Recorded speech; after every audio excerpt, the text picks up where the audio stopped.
Thank you. Nice to see you all. He was brilliant, ambitious, controversial, and one of the most influential secretaries of state in American history. I think we made further progress. Henry Kissinger served Richard Nixon, Gerald Ford, and was consulted by presidents of both parties on international issues throughout his life. Henry Kissinger has been a friend of mine. Nixon made him a national figure, and together they reimagined U.S. foreign policy, détente with the Soviet Union, relations with China, shuttle diplomacy in the Middle East.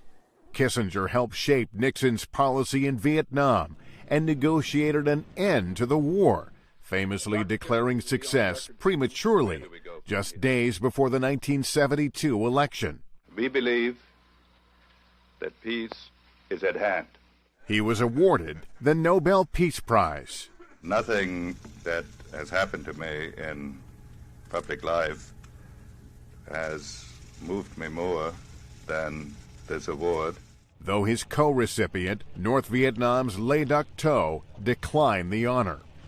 4 years later, President Ford awarded him the Medal of Freedom. He was a master of pragmatic, big-picture diplomacy, but he had his critics, who described him as manipulative and insecure. Some called him a war criminal for his role in bombing Cambodia and widening the war in Vietnam. Born in Germany in 1923, Kissinger's Jewish family fled to America as Hitler rose to power. He became a U.S. citizen, served in World War II, and earned a Ph.D. at Harvard, where he became a professor.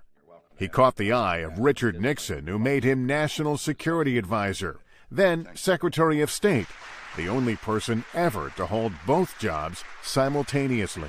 There is no country in the world where it is conceivable that a man of my origins could be standing here next to the President of the United States. But their relationship was complicated, and White House tapes reveal that Kissinger sometimes enabled the worst in Nixon. It was a very curious relationship because we were not personally very close. The night before he resigned in disgrace, Nixon asked Kissinger to kneel and pray with him.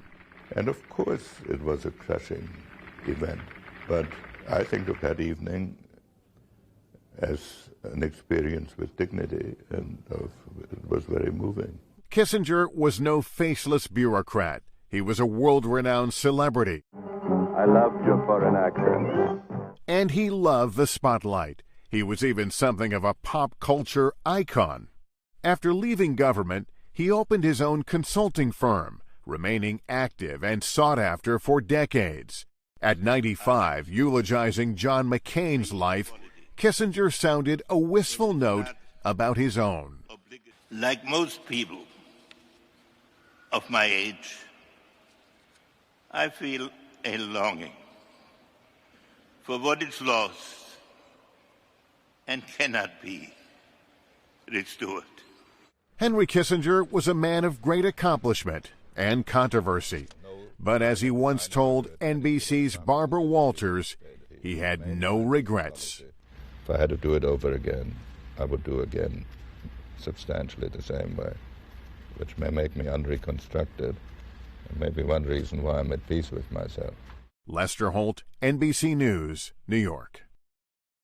Thanks for watching. Stay updated about breaking news and top stories on the NBC News app or follow us on social media.